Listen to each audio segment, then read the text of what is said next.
Yeah, I'll react to that, sure. Alrighty, boys. Let's do it. Get right into it. Finish watering the lawn. Hope you're all doing well. Hit all the buttons. My name's Connor if you're new. Original link to the video, tap the description right under that. Discord link, click on it. Send it right over there. Love to have you. Right under that, link to my second channel. If you aren't ready to learn, there's the door. You know the drill. You're in the wrong class. You should know your schedule by now.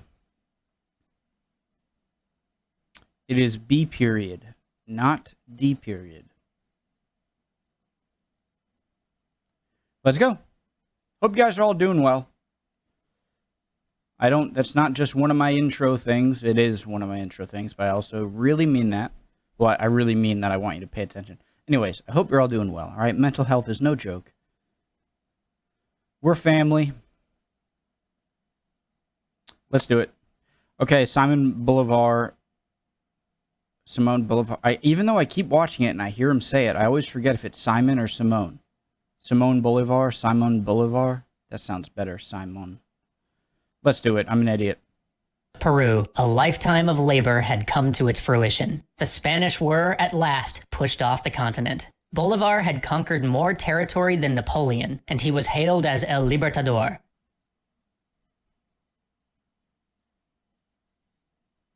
I bet you it's pretty close. I'm sort of eager to look up the countries and add up the areas. From Lima to Bogota. When he looked about him, he saw a glorious army, cheering peoples and a world full of possibility. Peru is a big country, so... Peru is one of those very deceivingly big countries. I believe it's much bigger than California. I gotta look up that. I'm so sorry. Terrible start. I'm going to very much bet my life that Peru is bigger than California. Area of Peru. Oh, yeah, for sure. Oh, that's way bigger than Texas, right?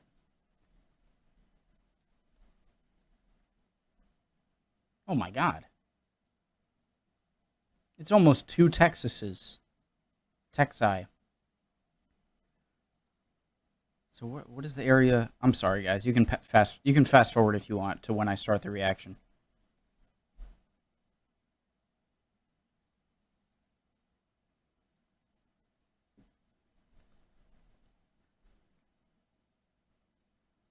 Alaska is only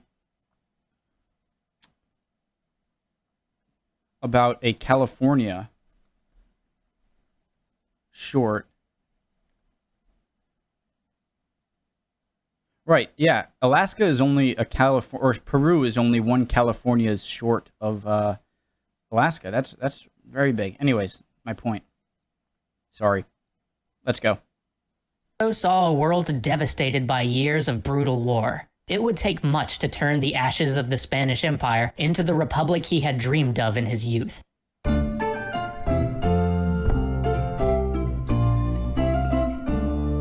With the expulsion of the Spanish from Peru, Bolivar had thought his work would be done, but standing there in Lima, having just accepted the office of President of Peru, he finally had time to look up from the business of war and see just what a state the country was in. There were armies scattered throughout the nation, each with little loyalty but to whomever led it. There were other claimants to the presidency, and questions not only of his political legitimacy, but the legitimacy of the whole Peruvian Congress. The economy was in tatters. The social inequality between native peoples, slaves, mixed-race peoples, and whites was a powder keg just waiting to tear the country apart. And so I'm learning that race is a big thing. It seems almost as though it's America level or even larger than America level of racism at the time. So it seems like, I know there's this term in South America and Central America of like the mestizos, like 3 terms that refer to if you are a European and African descendant, if you are an African and native South Central American descendant, and if you're a South Central American descendant and European descendant. Like a Native American European descendant, an American African an European African descendant, and an African native descendant. And I think those are like 3 groups that have a history down there.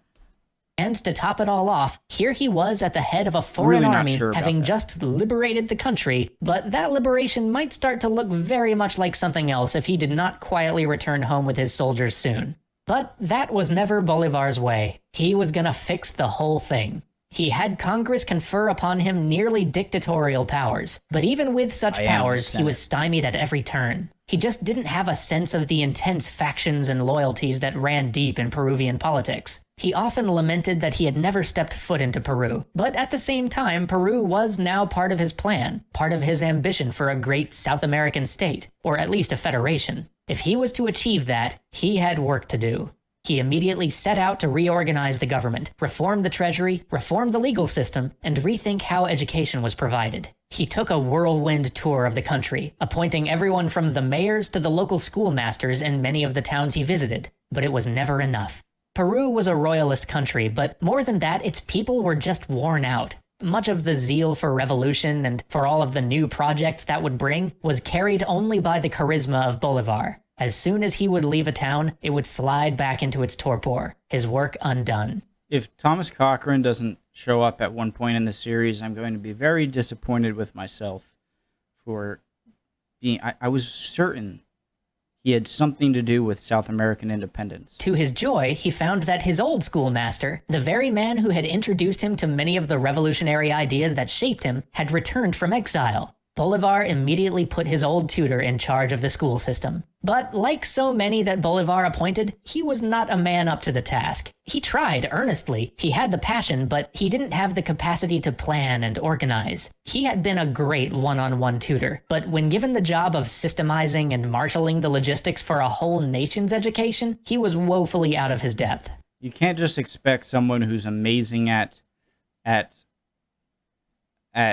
construction work, for example, or teaching, but say there's someone on the you notice on a construction site who's just so good at doing what he's doing, hammering and everything so fast that you're like, ooh, that's the guy who I want to run setting up all of these construction sites. It's just because he's great at what he does, you might want to leave him there doing that, and because it's a whole completely other story to have the sort of management skills, and so that's kind of similar to this.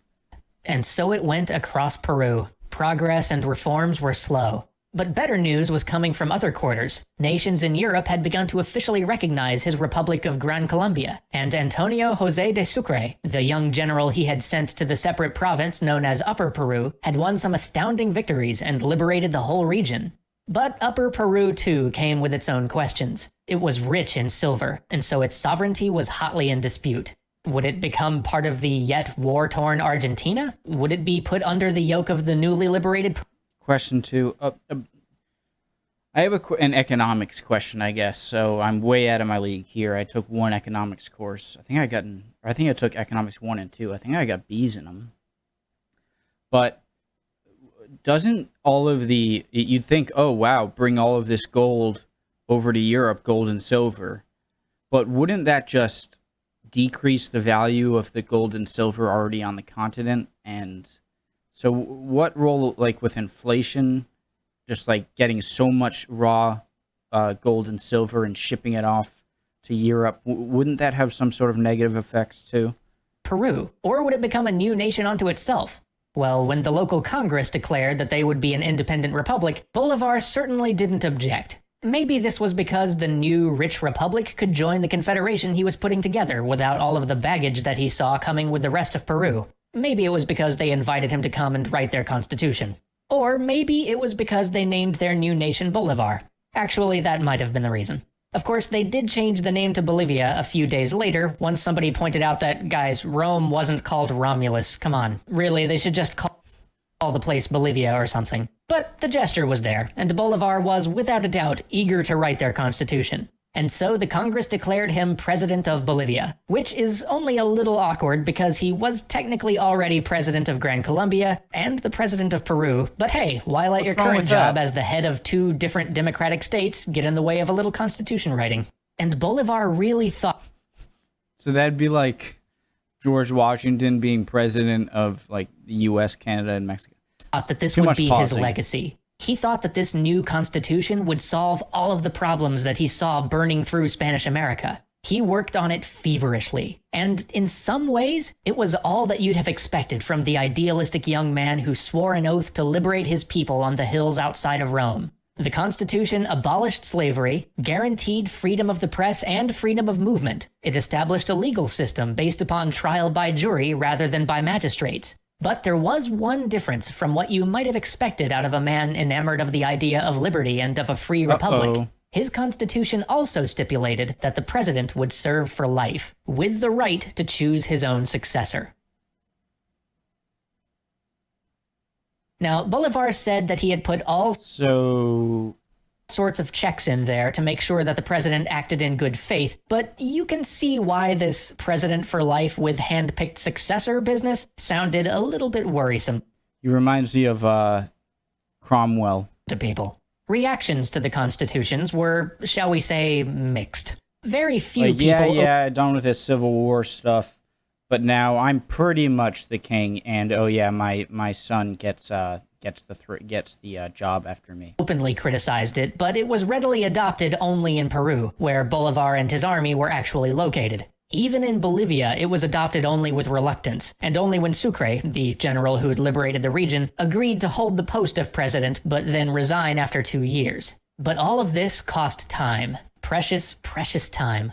While Bolivar was hiking around Peru, while he was micromanaging towns, while he was pinning his bold constitution, other men had been serving as the heads of the various states that he'd liberated. Venezuela, the former territory of New Granada, Bolivia, Quito, which we now know as Ecuador, each had their own head of state, and as time passed, each became more entrenched. Each saw their own power grow, and each found reasons to see the others as rivals. Gran Colombia, the state which Bolivar was supposed to be running, the first state which he had been granted... I love that country. I wish that, Venezuela, Panama, Colombia, Ecuador... Colombia, the state which Bolivar was supposed to be running, the first state which he had been granted the presidency of, was tottering on the edge of financial collapse. The army which he'd been gallivanting around Peru with, it was funded from Gran Colombia. The vice president that he left in charge of Gran Colombia had been sending him increasingly urgent letters about... Sorry, I'm just realizing... Can I just say how well off this country would be if it was well run under one person, today's standards? You have Venezuela, correct me if I'm wrong, pretty sure I'm right, the #1 oil reserve country in the world. And if not, it's number 2 or 3. I'm pretty sure it's number 1. You have Panama, which would have the Panama Canal, which means you have that key trade passage from the Pacific to Atlantic, or Atlantic to Pacific. And you have access to both the Pacific and the Atlantic Ocean, so you could build a railway just for you, so you don't have to go through the hassle of using your own canal and just use that for money making. Create a little... You have access to both sides. It would be so much potential. Vice president that he left in charge of Gran Colombia had been sending him increasingly urgent letters about the fact that they were going to have to shrink the army or face ruin. To make matters worse, Spanish America had never had the sense of oneness that the British colonies had. For centuries, they'd treated each other as rivals. They were as culturally different as the United States North and South. But the Spanish crown had kept them even more separated in terms of economic and infrastructural ties. The Gran Colombian experiment was the first time these nations had really tried to come together, and many in Gran Colombia felt that the experiment was going poorly. So cracks began to show. Caracas chafed at the rule of Bogota. Quito questioned its place in the republic. Soon, stirrings began for a federated system, more like the United States. Not the United States we know today, but rather the loose federation of states that served as the U.S. at its inception. Which I wish we would go back to. I don't know much about politics. I've been trying to learn the past few years, but I'm a very big supporter of, the states should be seen as somewhat of like a European Union, and less of just, the federal government should control the army and national security and FBI and CIA and get into things when it has to. But I think like every other law should really be held, for the states to decide. The same federation that proved too weak to stand on its own and eventually had to be made into a republic.